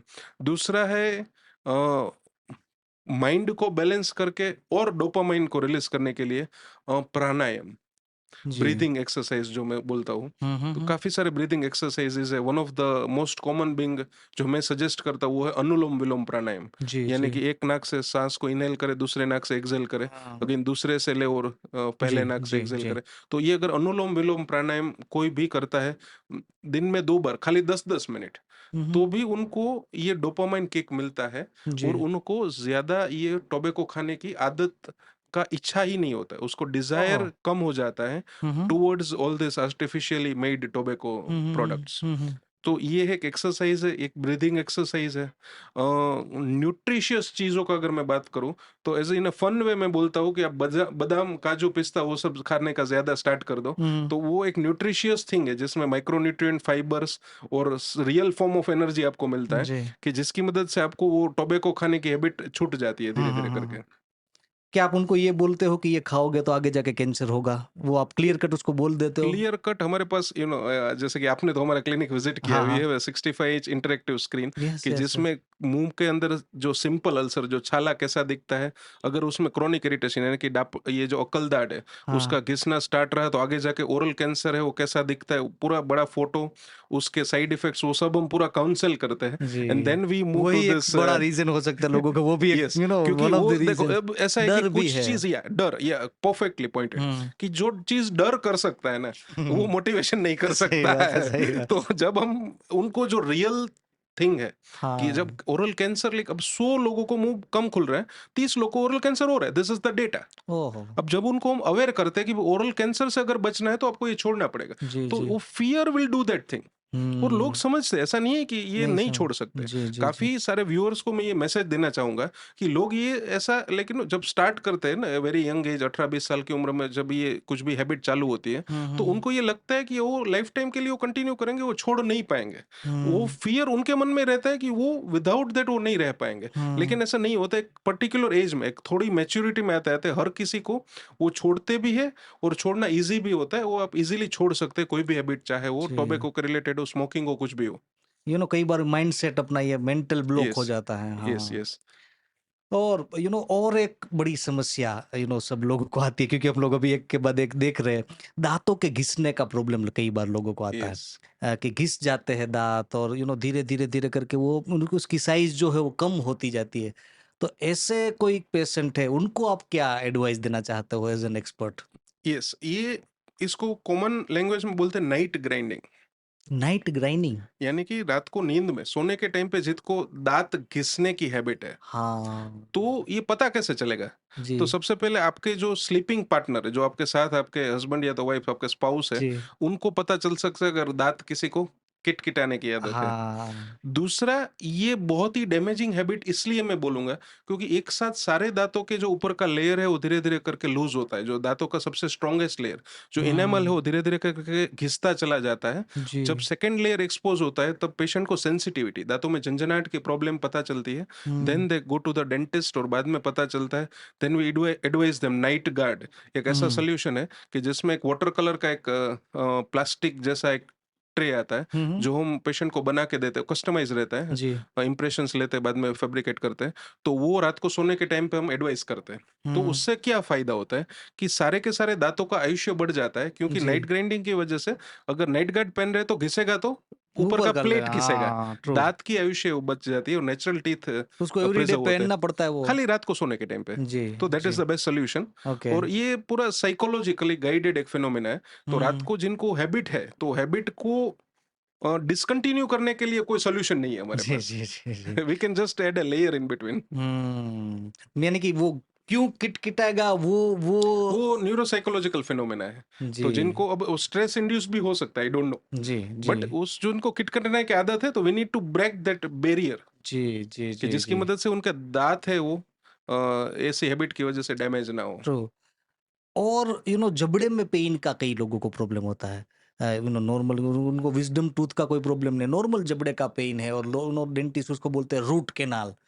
तो ये रूट कैनाल शब्द कई बार लोग सुनते रहते हैं। एक्चुअली रूट कैनाल होता क्या है? वो सर्जरी किस तरीके से की जाती है और उसके बेनिफिट क्या होते हैं? उसके बारे में थोड़ा आप बताना चाहें? ये दो सेपरेट चीज है। जी। रूट कैनल पे मैं पहले आता हूँ, हाँ। क्योंकि रूट कैनल बहुत ही मोस्ट कॉमन प्रोसीजर है परफॉर्म्ड इन द डेंटल जी, क्लिनिक। जी, जी। अगर हमारे क्लिनिक पे आप कहीं पे भी आओगे तो जितने भी चेयर है, 2-3 चेयर पे रूट कैनल चलते रहता है। तो इतना कॉमन प्रोसीजर है, जी, तो जी। उसके लिए बात करना ज्यादा इंपॉर्टेंट है। हुँ, जब भी दांतों में सड़न गहरी चल जाती है, जो दांत के 3 लेयर मैंने बोला, तो जी। थर्ड लेयर जब नसों तक हुँ, कैविटी या तो सड़न पहुंच जाती है, तब दर्द होता है, हुँ, जिसका सोल्यूशन है रूट कैनल, जिसमें हम सड़न को साफ करते हैं, दांत की नसों में जो भी इन्फेक्शन है हुँ, उसको हुँ, हम क्लियर करते हैं। बाद हुँ। में आर्टिफिशियल फिलिंग की मदद से दांतों को हम फिल करते हैं और उसके ऊपर कैप लगता है, तो ये रूट कैनाल है। जी। और जबड़े में जो दर्द है, जो आप बोल हुँ, रहे थे, हुँ, हुँ, तो वो आप कोई भी प्रॉब्लम, आप बंदा कैसे चेक करेगा? तो हुँ, कान के आगे ऐसे फिंगर को रखना है हुँ, और हुँ। मुंह को थोड़ा ओपन एंड क्लोज। अगर यहाँ पे आपको कोई भी क्लिकिंग का साउंड आ रहा है या तो दर्द हो रहा है, तो दैट मीन्स कि वो जबड़े में दर्द का प्रॉब्लम है। अब इसका सॉल्यूशन थोड़ा अलग है, हुँ, क्योंकि जैसे कि दांत को किटकिटाने की जिसको हैबिट रहती है, उनका ये जॉइंट है वो थोड़ा डैमेज रहता है। हुँ। या तो फिर जो हार्ड चीजें ज्यादा च्यू करते हैं, इन लोगों को ये प्रॉब्लम रहता है, तो जी। उनके लिए एज ए प्लेटफॉर्म के पॉइंट ऑफ व्यू से मैं अगर आपको बताऊं, जो घर बैठे वो क्या कर सकते हैं, तो they can shift to soft diet. अगर सॉफ्ट डाइट पे वो शिफ्ट होते हैं तो ये प्रॉब्लम है थोड़ा कंट्रोल में रहेगा। हुँ, हुँ। दूसरा चीज है, उसके लिए पेन किलर्स और मसल रिलैक्सेंट्स हम प्रिस्क्राइब करते हैं। थर्ड थिंग इज जॉ के एक्सरसाइज, यानी कि जबड़े के कुछ एक्सरसाइजेज है। जी। I think so I will share that video with you, जी, जी, हमारा जी। ऑलरेडी यूट्यूब वीडियो है। हुँ। तो वो अगर आप घर बैठे बैठे ये एक्सरसाइजेस करते हैं, तो जबड़े में दर्द में आपको आराम मिल सकता है। Okay, okay, okay, perfect, perfect. अभी अभी लोग ये बोलते हैं, कोई डेंटिस्ट के पास जाने की हम लोग बात करते हैं कि जबड़े में ये पेन है या कुछ पेन के कारण तो जाते ही हैं। जो लोग प्रिवेंशन के लिए भी जाते हैं, कई लोग यस। इतने अवेयर होते हैं कि वो जाते हैं 6 महीने, 8 महीने, 1 साल में वो डेंटिस्ट की विज़िट करते हैं। लेकिन वो घर पे जो चीज़ें करते हैं, फॉर एग्ज़ाम्पल टूथब्रश को राइट टूथब्रश को सिलेक्ट करना, एवरीडे टूथब्रश करना, तो उसके बारे में अगर हम लोग थोड़ा डिटेल में डिस्कस करें, तो टूथब्रश कैसा सिलेक्ट करना चाहिए? Yes, I have got the model for you. या हाँ, I will just get that. Yes, yes, yes. मुझे पता था कहीं ना कहीं ब्रशिंग के ऊपर अगर हम जी, बात नहीं करते हैं तो फिर हाँ, क्या ही बात है। जो ब्रश है वो यूजुअली सॉफ्ट यूज करना चाहिए। ब्रिसल्स जो सॉफ्ट ही होने ब्रिसल्स जिसके सॉफ्ट हो वो ब्रश। अब जैसे कि आप ऐसे हाथ लगाओ, आपको पता चलेगा कि हाँ, ये softness, you can feel that. अब जी, यहाँ ऐसे पर्टिकुलर ब्रांड का कोई प्रमोशन हम नहीं करने जी, वाले हैं। जी, जी, द थिंग इज, कोई भी ब्रांड का there are 3 to 4 categories. Hard है, मीडियम है, सॉफ्ट है, एक्स्ट्रा सॉफ्ट है। ट्रू तो आई विल रिकमेंड है कि go with the soft end brush. Okay, कोई भी ब्रांड का हो, जी, you go with the soft brush, वो आपके लिए सफिशिएंट है ओरल हाइजीन को मेंटेन करने के जी। लिए। कई बार लोगों को लगता है हार्ड होगा तो अच्छे से क्लियर करेगा, अच्छे से तो ऐसा नहीं होता? नहीं, ऐसा एकदम से नहीं होता है। हाँ, और यूजुअली मिथ्स के बारे में the one common thing is कि जो लोग मानते हैं वो अक्सर नहीं होता है। True, true, true. और और कि एक्सपर्ट के हिसाब से जो भी आप ओपिनियन लेते हैं कोई भी फील्ड में, क्योंकि आप तो ऐसे हाँ, पॉडकास्ट हाँ, काफी सारे लोगों को इंटरव्यू करते हैं, हाँ, तो यू गेट दैट आइडिया कि यूजुअली जो कॉमन लेमेन में जो मान्यता है, हुँ, और हुँ, उसी सेम चीज का अगर आप एक्सपर्ट ओपिनियन लेंगे, it will be very different. True, true, तो ट्रू। यहाँ क्या होता है कि अगर आप हार्ड ब्रश से अगर आप दांतों को ऐसे प्रेशराइज करके घिसते हैं, तो हुँ, दो दांतों का ऊपरी लेयर है वो धीरे धीरे करके कमजोर होता है या तो घिस जाता है। So oh! hard brushing is never recommended hmm, when hmm. it comes to oral hygiene. और कितनी कई बार लोग 5-5 10-10 मिनट तक करते ही रहते हैं ऐसे नींद में तो एक्चुअल टाइम कितना वो कर कितने टाइम के लिए वो Yeah, करना again, चाहिए और उसकी राइट मेथड? अगेन ए वेरी गुड क्वेश्चन कि जो हाँ, इम्पैक्ट करेगा जो हाँ, भी हाँ, लोग ये वीडियो हाँ, देख रहे हाँ, हैं। I would like to help you with the brushing technique, तो उससे हाँ, आपको हाँ। पता चल जी, जी, जाएगा जी, जी। कि यूजुअली हमारी ब्रशिंग टेक्निक है वो ऐसे हम हॉरिजॉन्टली आप देखना ब्रश हुँ, करते हुँ, हैं। हुँ, हुँ। अब जैसे कि इफेक्टिवली आप ब्रश कैसे कर सकते हैं, तो यूजुअली लोग क्या करते हैं ऐसे हॉरिजॉन्टली ब्रश करते हैं, जी, जी, यानी कि ऐसे ब्रश करके अपना जो है वो ब्रशिंग कंटिन्यू करते हैं। जी। लेकिन इसमें प्रॉब्लम क्या होता है कि मसूड़ों के अंदर जो भी फूड लॉजमेंट है, या मसूड़ों के अंदर जो भी खुराक फंसा हुआ है वो नहीं निकलता है, और हुँ। धीरे धीरे करके it gets converted into tartar calculus, जो यस, आगे यस, यस। जाके मसूड़ों को डैमेज करता है, पायरिया कुछ सालों में करता है। हुँ, हुँ, हुँ, तो हुँ। इफेक्टिव ब्रशिंग टेक्निक ये है कि जिसमें आप अपने ब्रश को ऐसा 45 डिग्रीज टुवर्ड्स द गम्स रखे, मसूड़ों हुँ, की तरफ, और धीरे धीरे करके 3 to 4 teeth at A time ऐसे 3 से 4 वाइब्रेशन जेंटल स्ट्रोक देना है, और मसूड़ों से दांत की ओर ऐसे निकालना है। मीन्स कि हुँ, वर्टिकली आपको ऐसे ब्रश को ऐसे मूव करना है। अगर हुँ, नीचे का दांत है तो नीचे मसूड़ों के पास ऐसे 45 डिग्री रखना है, और हुँ, मसूड़ों से दांत की ओर, यानी कि गम्स से हुँ। टीथ के साइड आपको ट्रू, ऐसे निकालना है। ट्रू, तो true. This is the right वे कि अगर आपने कुछ भी खाना खाया है, कुछ भी सॉफ्ट स्टिकी फूड अगर आपने खाया है, तो हुँ, आप वर्टिकली जब ब्रश करते हैं तो वो जो फूड लॉजमेंट है वो मसूड़ों में से क्लियर हो जाता है, जिसकी वजह से आगे जाके ना तो दांतों में सड़न होगी ना तो मसूड़े कमजोर होंगे। So this okay. Is the right way to brush. अब 3 3 दांत में आप जेंटल स्ट्रोक्स देके करते हैं तो हार्डली टेक्स 3 to 5 मिनट्स। तो हाँ। ऐसा नहीं है कि आप अगर 10 15 मिनट ब्रश करते हैं तो you are doing a good job, yes, because yes. Your job is to just to clear the food from the mouth, hmm, and with right technique, not true. with more minutes. Okay और अंदर का जो part है वो वहाँ पर brush yes किस yes yes, तरीके से ये करना that is also again very important, क्योंकि सबसे ज्यादा जो कैलकुलस है वो दांतों के, जो जैसे कि ये नीचे का दांत है, हुँ, हुँ, तो हुँ, इसके पीछे के जबान के पोर्शन पे हुँ। सबसे ज्यादा कैलकुलस जमा होता है, यानी कि जी, इम्प्योरिटीज जमा होती है। जी। तो one of the most important part is आप ब्रश को ऐसे वर्टिकली प्लेस करके ऐसे करके क्लीन करें नीचे के दांतों को, जब टंग साइड का क्लीन करते हैं, और हुँ, ऐसे ही ये अंदर का पोर्शन, ऐसे ही पैलेट का जो अपने तालू का पोर्शन हुँ, है हुँ। वैसे क्लीन करें। तो इसकी मदद से आप अंदर में जमी जो भी इम्प्योरिटीज है वो आप अच्छे से क्लीन कर पाएंगे, and which will contribute to a very good oral hygiene. Oh! और टंग क्लीनर के बारे में, टंग क्लीनर कैसा प्लास्टिक का होना चाहिए, स्टील का होना चाहिए, तांबे का होना चाहिए और किस तरीके से राइट मेथड उसकी ये नॉर्मल ये कुछ ऐसे सवाल है जो यस राइट। अब सबसे इंपॉर्टेंट चीज कि टंग क्लीन करना क्यों चाहिए, जी, जी, जी। क्योंकि ये पहले पता होना जरूरी यस, है। यस, यस, क्योंकि यस। हम जो भी मुंह के अंदर जो भी ओरल हेल्थ को बूस्ट करने के लिए हम ब्रश करते हैं, तो we are removing all the food lodgement और उसके जुड़े जो भी बैक्टीरियाज है जी। वो माउथ के अंदर से हम क्लियर करते हैं during this technique. Yes, yes, yes, लेकिन यस। सबसे ज्यादा बैक्टीरियाज की कॉलोनीज जमा होती है टंग के ऊपर, जब ओह! हम सो के उठते हैं।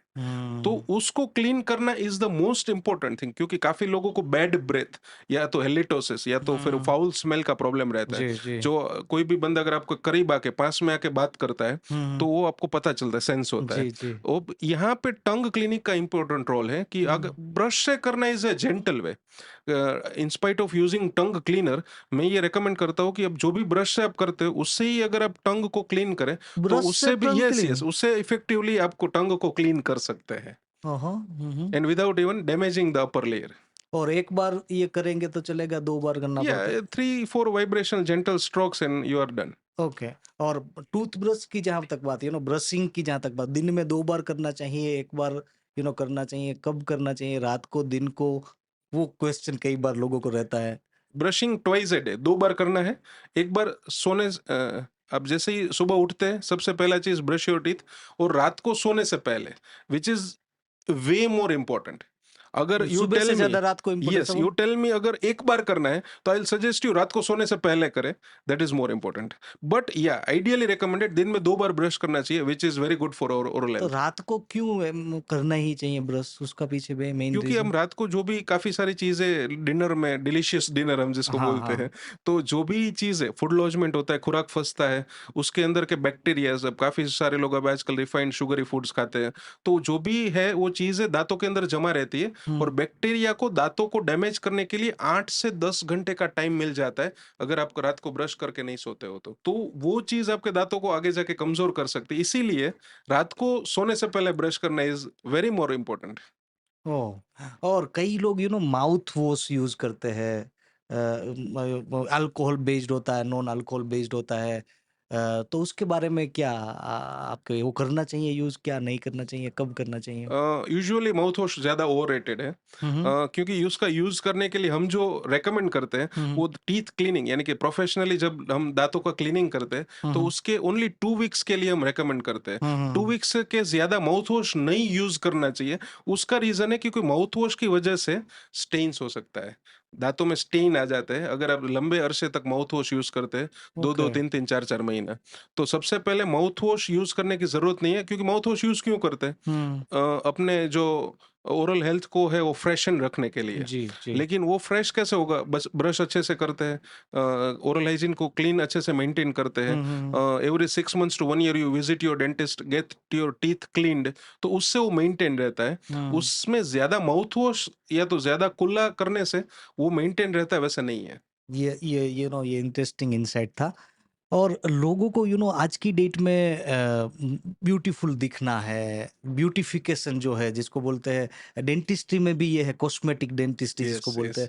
हैं। तो उसके बारे में दांत को वाइटनिंग की जो प्रोसेस होती है उसके बारे में आप जरा थोड़ा बताइए कि अगर किसी के दांत वाइट नहीं है या येलोइश है या कुछ ऐसे है दाग, तो उसको किस तरीके से करना चाहिए और उसकी राइट मेथड क्या है वाइटनिंग की? सबसे पहले जितने भी सारे केसेस हमारे पास व्हाइटनिंग के लिए आते हैं, उनको 80% लोगों में मैं देखता हूँ कि हाँ। उनको टीथ क्लीनिंग की ज्यादा जरूरत है रादर देन व्हाइटनिंग। क्योंकि ओह! दांत में जमी जो भी डिपॉजिट्स है, जो हुँ, भी हुँ। जो कैलकुलस है, या तो जो उससे उसका येलोइश एक अपीयरेंस आता है, जब हम टीथ को क्लीन करते हैं तो ऑटोमेटिकली जो मेल पेशेंट्स है, जितने भी बॉयज आते हैं हमारे पास, तो उनको तो वही सफिशियंट लगता है कि सर ये ठीक है, व्हाइटनिंग की बढ़िया हो जरूरत गया नहीं है, ऐसे। या ये ऐसे ही ठीक लग रहा है, हमको पता ही नहीं था दांत का नेचुरल कलर ये हाँ, है। हाँ। तो ये एक चीज है। दूसरा, ये कमिंग टू द व्हाइटनिंग, हुँ, हुँ। वो रिकमेंडेड है। जब हुँ। दांतों में शेड ऐसा है कि जो ज्यादा येलोइश है, जी। तो हम डेंटिस्ट, एज ए डेंटिस्ट हम चेक करके बोलते हैं कि you may go for teeth bleaching या तो टीथ व्हाइटनिंग। उसमें एक सिंपल प्रोसीजर है, एक पेस्ट लगता है हुँ, दांतों हुँ। के ऊपर, जिसको एक लाइट की मदद से हम उसको लाइट सी की हुँ। मदद से क्योर करते हैं। जी। 10 मिनट का साइकिल रहता है, और डिपेंडिंग ऑन जितना ज्यादा येलोइश है उतना वो हुँ। साइकिल को 2 3 4 बार हमको रिपीट करना पड़ता है, जी। To get the more lighter shade, hmm. And that we recommend when it is needed. तो मतलब कोई भी आएगा व्हाइटनिंग के लिए, आप पहले उसको क्लीन करोगे सी दाँत को? Cleaning is the first step. Yes, yes, बाद यस। में व्हाइटनिंग, इट डिपेंड्स कि उनको हाँ। चाहिए, या तो what is the need of that thing. ये डॉक्टर मितुल, कई लोगों को ये सेंसिटिविटी का प्रॉब्लम रहता है। ठंडा खाते हैं, आइसक्रीम खाते हैं तो झंझनाहट होती है, और एक बहुत बड़ा मार्केट है सेंसिटिविटी रिलेटेड टूथपेस्ट का, ऐसी प्रोडक्ट्स का। तो as a dentist, as an expert, आप इसके बारे में क्या बताना चाहोगे? ये जो प्रोडक्ट है वो एक्चुअली में इतने मिरेक्युलसली वर्क करते हैं, क्या है? काफी सारे ऐसे प्रोडक्ट्स हैं जो हाँ। बहुत ज्यादा मार्केटिंग की मदद से पेनिट्रेट करते हैं, जी। और लोगों को ऐसा लगता है, इवन आपको भी ऐसा मन में होगा, जी, जी। कि अगर दांतों में झंझनाहट है तो आप जो भी एक मार्केटेड प्रोडक्ट है वो यूज करेंगे और झंझनाहट सॉल्व हो जाएगी। जी। अब लेट मी टेल यू कि अगर वो प्रोडक्ट्स काम करते हुँ, हुँ। तो बाकी सारे जो भी डेंटल क्लिनिक्स है सिटी के अंदर वो क्लोज हो जाने चाहिए थे, क्योंकि सबके पास वो प्रोडक्ट तो फ्रीली अवेलेबल है, जी, जी, आप जी। कहीं से भी खरीद सकते हैं। हुँ, हुँ, हुँ। लेकिन the reason I will tell you now, कि अगर ओरल कैविटी में अंदर 32 दांत है, 32 टीथ आर देयर, जी, जी। और उसमें सेंसिटिविटी होने के और दूसरे 50 रीजन है। जी, जी, जी, अब जी। जैसे कि दांतों में सड़न है तो हाँ, हाँ, उसके हाँ। लिए हमको फिलिंग करना है, गहरी सड़न है तो रूट कैनाल करना है। अगर दांतों में पायरिया की प्रॉब्लम है तो उसके लिए हमको पूरा गम का ट्रीटमेंट करना पड़ता है। जी। तो जो सेंसिटिविटी का रीजन है हाँ, हाँ। उसको हम आइडेंटिफाई करके, जो झंझनाहट की प्रॉब्लम है उसको हम सॉल्व करते हैं। जी। तो वो आपके डेंटिस्ट आपके लिए डिसाइड करेंगे, he will be the better जज, कि हाँ। आपको झंझनाहट है तो किस वजह से हो रही है, और उसका उसका क्या ट्रीटमेंट मतलब है। ये जो सेंसिटिविटी रिलेटेड टूथपेस्ट या प्रोडक्ट होती है वो रूट कोज़ को नहीं पकड़ते, केवल बाहरी लेवल पे आपको सपोर्ट देते हैं, थोड़ा राहत देते हैं, ऐसा आपका मानना है? देखो, अब ये है कि हम भी वो रेकमेंड करते हैं, डिसेंसिटाइजिंग जो भी टूथपेस्ट आती है जी। वो हम पोस्ट ट्रीटमेंट, यानी कि जैसे कि टीथ क्लीनिंग या स्केलिंग हो गया, हाँ। तो उसके पोस्ट ट्रीटमेंट है, हम हाँ, उसको हाँ। रेकमेंड करते हैं। जैसे कि 2 वीक्स के लिए उनको वो चीज, वो जो भी टूथपेस्ट है उसे ब्रश करना होता है। जी, जी। लेकिन वो पोस्ट ट्रीटमेंट है, वो प्री ट्रीटमेंट या तो सोल्यूशन नहीं है। जी, जी, जी। और वेरी वेल। मुझे एक चीज से बहुत ये होता है कि हर किसी भी जो भी सेंसिटाइजिंग की जो भी टूथपेस्ट है, तो वो ऐसे मार्केट करते हैं कि रिकमेंडेड बाय डेंटिस्ट। हाँ। अब like in our dental association या तो in our city, Hmm. I don't know anyone who is recommending that sensitivity toothpaste To each and every for one. each and everyone. Yeah. Yes, yes, So yes. like that is that myth we need to break Hmm. कि पहले तो sensitivity का reason identify होना चाहिए, वो solve होना चाहिए, and Hmm. उसमें अगर ट्रीटमेंट में पोस्ट ट्रीटमेंट अगर कहीं जरूरत है तो यू कैन यूज डिसेंसिटाइजिंग. तो इसमें अपने ऐसा बोल सकते हैं ना कि मेडिकल रिलेटेड कुछ भी मार्केट अगर अब कोई प्रोडक्ट करती है, कोई कंपनी करती है, उसमें और ज्यादा गाइडलाइन होनी चाहिए, क्या आपका ये मानना है? क्योंकि ये हेल्थ के साथ डायरेक्टली कनेक्टेड है, यस, क्योंकि लोग यस. कई महीने यूज करते रहते हैं, फिर अल्टीमेटली वो जो प्रॉब्लम होता है वो बढ़ जाता है, तो ये प्रॉब्लम हो सकती है उस, क्या ये आप बिलीव करते हो? बहुत सारे केसेस हमारे पास ऐसे आते हैं कि जो 3-3 महीने तक, 4-4 महीने तक सेंसिटिविटी की ये टूथपेस्ट यूज करते हैं, और बाद में क्योंकि वो प्रॉब्लम उनके रूट कॉज से ठीक नहीं होता है, द रिपोर्ट टू डेंटिस्ट कि ओके। सर अब इसके लिए हम क्या कर सकते हैं, व्हाट इज द सोल्यूशन. तो हम्म। ये कॉमनली हो रहा है, सबको पता है. जी, जी, जी, जी। Very good point. और कई लोगों को क्रूक्ड टीथ होते हैं, आड़े तिरछे दाँत होते हैं। ये भी एक बहुत बड़ा प्रॉब्लम है और वो भी स्माइल में कहीं न कहीं अफ़ेक्ट करता है, तो उसका क्या सॉल्यूशन है? क्रिकेट टीथ, मैं आपको क्वेश्चन पूछना चाहूंगा, बॉलीवुड में किसके है क्रिकेट टीथ?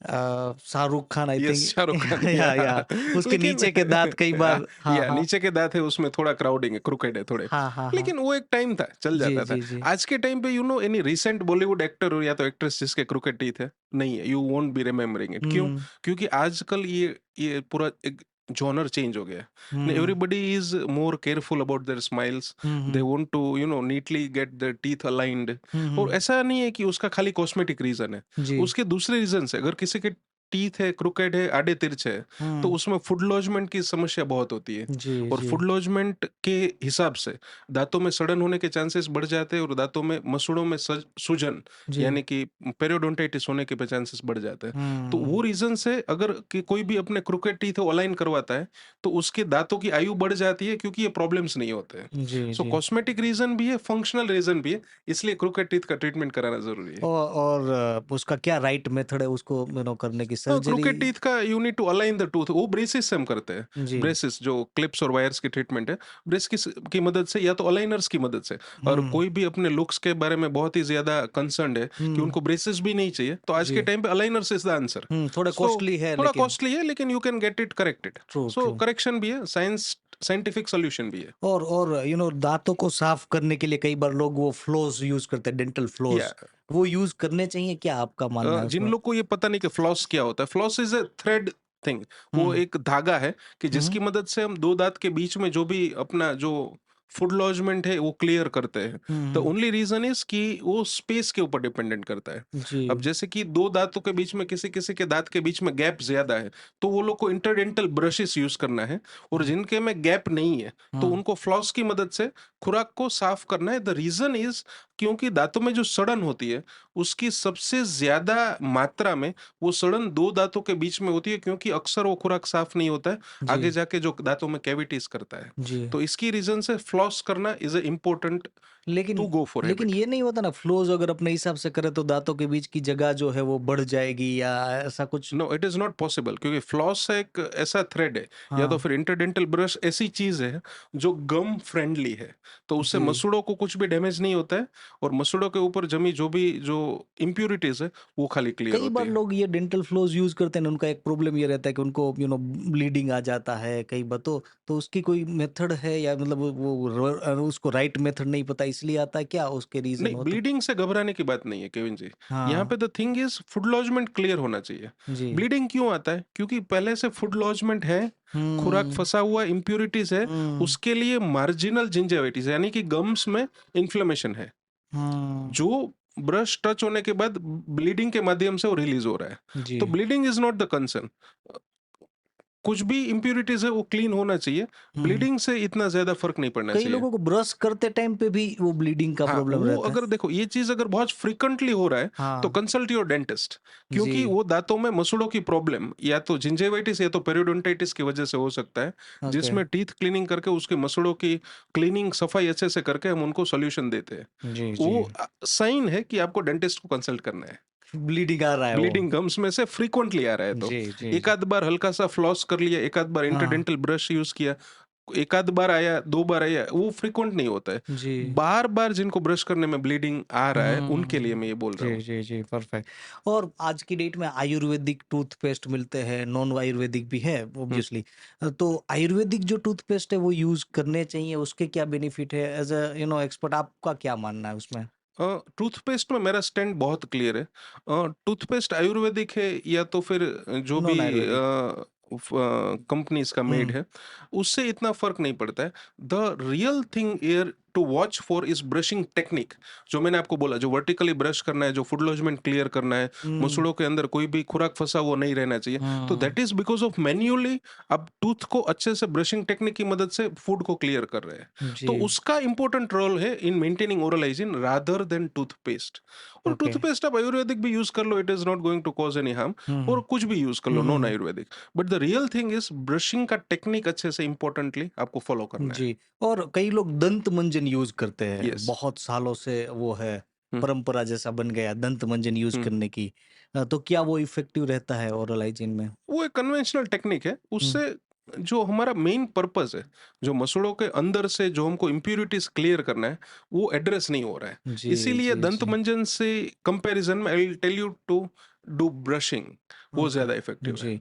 और एक बहुत बहुत ही क्रूशियल पॉइंट, जो लेडी ऐसी है जो प्रेगनेंसी के फेज़ से गुज़र रही है, उनके लिए डेंटल हाइजीन कितना इम्पोर्टेंट है, ओरल हाइजीन कितना इम्पोर्टेंट? ये बहुत ही इंपॉर्टेंट क्वेश्चन है, क्योंकि प्रेगनेंसी के दौरान ये एक है कि मसूड़ों में थोड़ा गम का इन्फ्लेमेशन बढ़ता है। जी, उसकी वजह से ब्लीडिंग गम्स भी हो सकता है काफ़ी केसों ओके। में। हुँ, हुँ। और उनमें हम काफ़ी सारे, क्योंकि रेस्ट्रिक्शंस है, अगर कोई भी प्रेगनेंसी के दौरान अगर कोई भी फीमेल डेंटल चेकअप कराती है, तो हम उनको एक्स-रेज़ नहीं कर सकते, क्योंकि उनको जी, रेडिएशन से एक्सपोज़ नहीं करना होता है। जी, जी, जी। और काफ़ी सारी मेडिसिन्स हम प्रिस्क्राइब नहीं कर सकते हैं, हुँ, क्योंकि वो फीटस के लिए, जी। जो बच्चा है, उसके लिए वो ठीक नहीं मानी जाती है। तो हुँ, हायर डोज ऑफ एंटीबायोटिक या तो कोई भी मेडिसिन का, पेन किलर का हम नहीं दे सकते जी, हैं। जी, तो जी। काफ़ी सारे रेस्ट्रिक्शंस आते हैं। लेकिन फर्स्ट ऑफ ऑल, अगर कोई प्रेगनेंसी प्लान कर रहा है, तो better to go for a dental checkup before conceiving. Excellent idea. लेकिन अगर कोई प्रेगनेंसी के फेज से पास हो रहा है अभी, हुँ, तो best time to undergo dental treatment is second trimester, यानी कि प्रेगनेंसी के फोर्थ, फिफ्थ और सिक्स्थ मंथ के दौरान आप कोई भी डेंटल ट्रीटमेंट है वो करा सकते हैं, सेफली करा सकते हैं। जी। और आपको सोल्यूशन भी मिल जाएगा।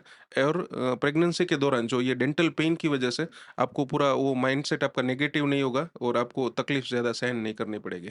जी। और अगर वो करते नहीं है, उसका सॉल्यूशन नहीं करते, जो प्रॉब्लम है उसका एड्रेस नहीं करते, तो उनको वो प्रेगनेंसी में भी कहीं पे कोई प्रॉब्लम आने की पॉसिबिलिटीज़ रहती है? पेन पेन ही मैक्सिमम प्रॉब्लम रहे वहाँ पर? पेन मैक्सिमम प्रॉब्लम होता है, उसकी वजह से न्यूट्रिशन दूसरा प्रॉब्लम होता है। क्योंकि जी। अगर दांत, या तो मतलब डेंटल पेन इतना ज्यादा होता है कि आप कुछ भी खाना अच्छे से खा पी जी, नहीं जी, सकते, जी, जी। तो च्यूइंग प्रॉब्लम होता है, उसकी वजह से न्यूट्रिशन की।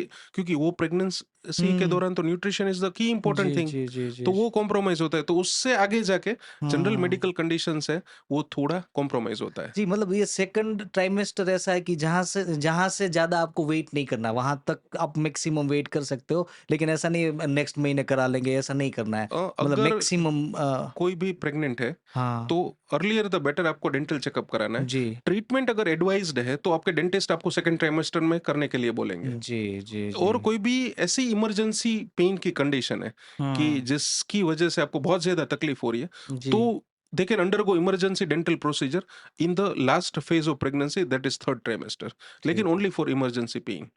Excellent, excellent. अभी डॉक्टर मितुल, हम है ना कुछ रैपिड फायर क्वेश्चन हम आपको पूछेंगे इंटरेस्टिंग। और देखते हैं कि किस तरीके से ये जाता है। So are you ready? Yes, आप गिफ्ट हम पर कुछ देने वाले क्या? हाँ, जी, जी, जी, definitely. Will definitely give you gift from the. तो हम लोग देखते हैं। सबसे पहला क्वेश्चन है, what is most common misconception people have about oral hygiene? सबसे बड़ा मिसकंसेप्शन क्या है? सबसे बड़ा मिसकंसेप्शन है कि अगर आपको दर्द नहीं हो रहा है, हुँ, आपको डेंटिस्ट के पास जाने की ज़रूरत नहीं है। ठीक तो है। दर्द है तभी डेंटिस्ट को दिखाना, रॉन्ग कंसेप्शन। Very good.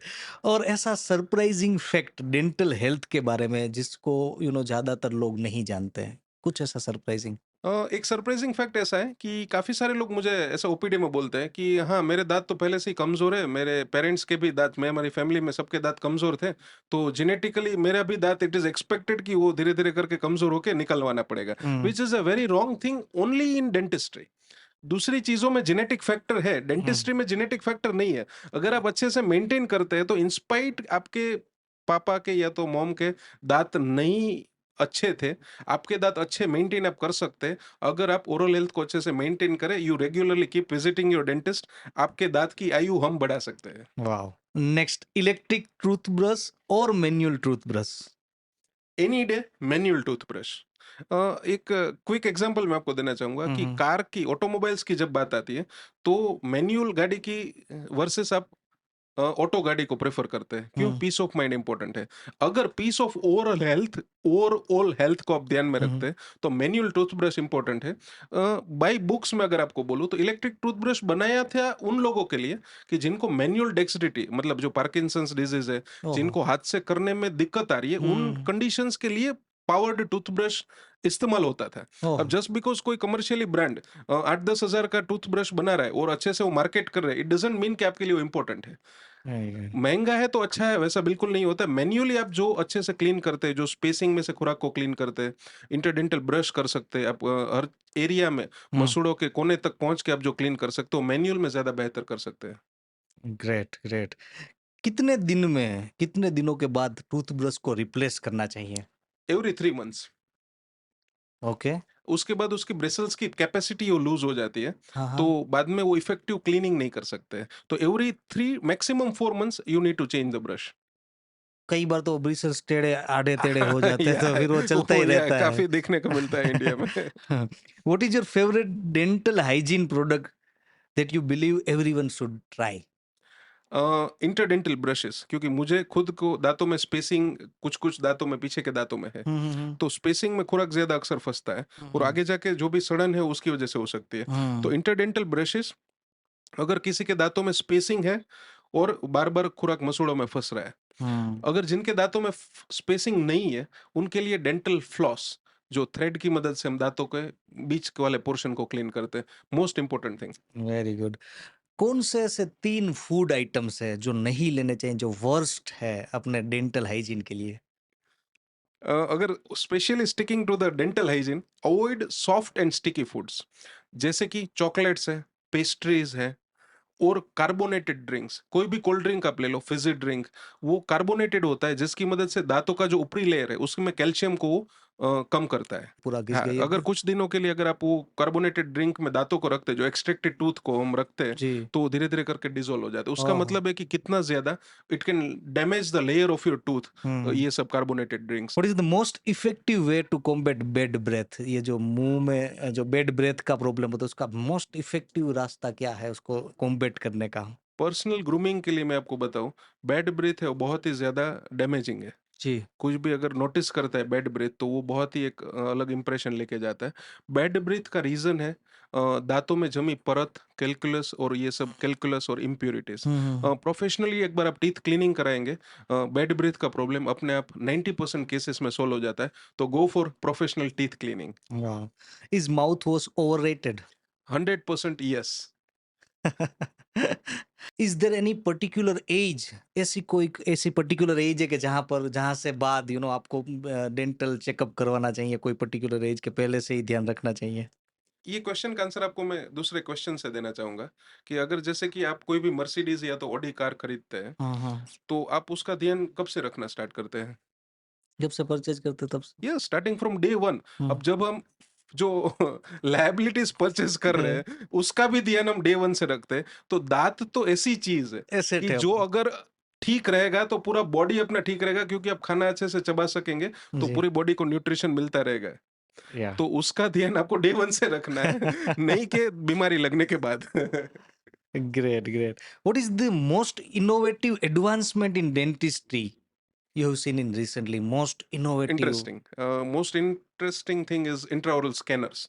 जो पहले हम मटेरियल से दांतों के नाप लेते थे, जो हम्म मेजरमेंट्स लेते थे, उससे दांत या फिक्स टीथ हम कैप बनवाते थे। अब हम्म। पूरा चीज हम कंप्यूटर में स्कैन कर सकते हैं, और वाह। वही स्कैन्ड फाइल लैब के अंदर, डेंटल लेबोरेटरीज के अंदर मिलिंग और डीएमएलएस टेक्नोलॉजी की मदद से दांतों का कैप पूरा बन जाता है, विदाउट जो मॉडल्स या तो कुछ भी फैब्रिकेट किए बिना।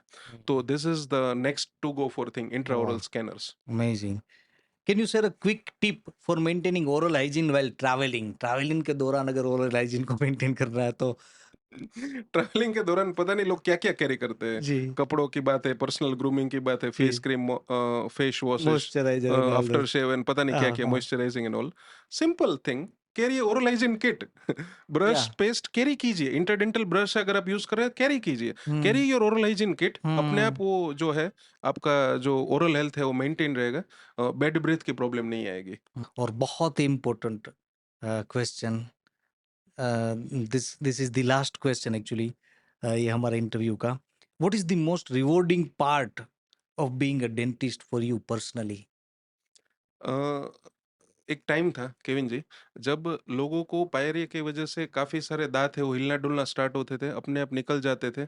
बाद में डेंटिस्ट डेंचर्स, जो पहनने निकालने वाला 32 सीसी जिसको हम बोलते हैं, हुँ, वो करते थे डेंचर्स। और काफ़ी सारे लोग, 10 में से आज 5-7 लोगों को डेंचर्स है, वो ठीक उसमें खाना-पीने में कंफर्टेबल नहीं फ़ील होता है। हुँ, क्योंकि उसका कोई मैकेनिज़्म नहीं है जिससे वो अच्छे से बैठ जाए मसूड़ों के ऊपर और हुँ, अच्छे से लोग उस पे खाना चबा सकें। हुँ। तो ये जब चीज़ है हम देखते हैं, हमारे और बुजुर्गों में ये ख़ास सो ये है। हमारे काफ़ी सारे बुजुर्गों हाँ, में, तो कितने सारे केसेस ऐसे आते हैं कि जिनके मसूड़े कमजोर है, जिनको डेंचर्स है, वो ज्यादा डिस्कम्फर्ट लग रहे, नहीं खाना खा रहे उसे। हुँ, उसको जब मैं as a being oral surgeon, और इम्प्लांट्स का इतना एक्सपीरियंस है, तो हम उसको डेंटल इम्प्लांट्स यानी कि स्क्रू की जो टेक्निक है उसकी मदद से हम फिक्स दांत देते हैं। वो लोग अपना च्यूइंग अच्छे से रिस्टोर कर सकते हैं। उसकी मदद से न्यूट्रिशियस नीड बॉडी की कंप्लीट होती है। अब हुँ, जिसका च्यूइंग वापस स्ट्रोंग होता है, उसका फर्स्ट फेज ऑफ डाइजेशन है वो ठीक हुँ, रहता है। तो हुँ, आगे जाके डाइजेशन से जुड़ी जो 100 बीमारी, जिनका जी, डाइजेशन ठीक नहीं होता है उनको होती है, उससे ये बच सकते हैं। जी, तो मतलब अगर लोगों को हम खाना खाने-पीने में हुँ, इतना हेल्प कर सके, उससे ज़्यादा रिवॉर्डिंग क्या हो सकता है? और सही वो में, बात है ना कि जैसे कि देयर आर 3 बेसिक नेसेसिटी, रोटी, कपड़ा और मकान। अब जी, जो उसमें पहली आती है रोटी। हुँ, इंसान इतना काम क्यों करता है? काम-धंधा क्यों करता है? 2 हुँ, वक़्त की रोटी के लिए। जी, अब पूरे एक परिवार के लिए काम करते-करते जब एक एज पे वो आता है, जब उसके पास पैसों की प्रॉब्लम नहीं होती है, तब ये दाँतों की प्रॉब्लम होती है, तब रोटी नहीं अच्छे से खाना खा सकता है। और उस एज में जब दाँतों की प्रॉब्लम को हम सॉल्व करते हैं, उनको एक नए फिक्स टीथ देके, उनको चबाने में जब हम हेल्प करते हैं, तो इससे ज़्यादा रिवॉर्डिंग और क्या हो वाह! सकता है? वाह! और दैट इज़ द थिंग, हमको इतना ज़्यादा है वो अपना प्रोफ़ेशन है, वो ज़्यादा इंटरेस्टिंग और रिवॉर्डिंग लगता है। तो ये जो बात डॉक्टर मितुल आपने बोली वो सबसे ज़्यादा टचिंग है कि हमारे पेरेंट्स, हमारे दादा-दादी कि जो जो पूरी पूरी ज़िंदगी भर मेहनत करते हैं और वो जब उनकी खुशी के दिन आते हैं, कि जहाँ पर यस, उनके यस। पास बहुत सारी चीज़ें होती है लेकिन वो टाइम पे वो अगर चबा नहीं सकते तो वो लाइफ को एन्जॉय कैसे कर सकते कैसे कर हैं? सकते हैं? और यस। वो सिनेरियो में जब एज़ अ डॉक्टर आप उनकी हेल्प करते हो, उनकी जो खुशी है वहाँ पर कहीं न कहीं आप कंट्रीब्यूट करते हो, वो सबसे रिवार्डिंग चीज़ है। So thank you very much doctor Mitul for sharing this valuable insights, thank you, और thank you, thanks for coming. Thank you very thank you, much. Thank you.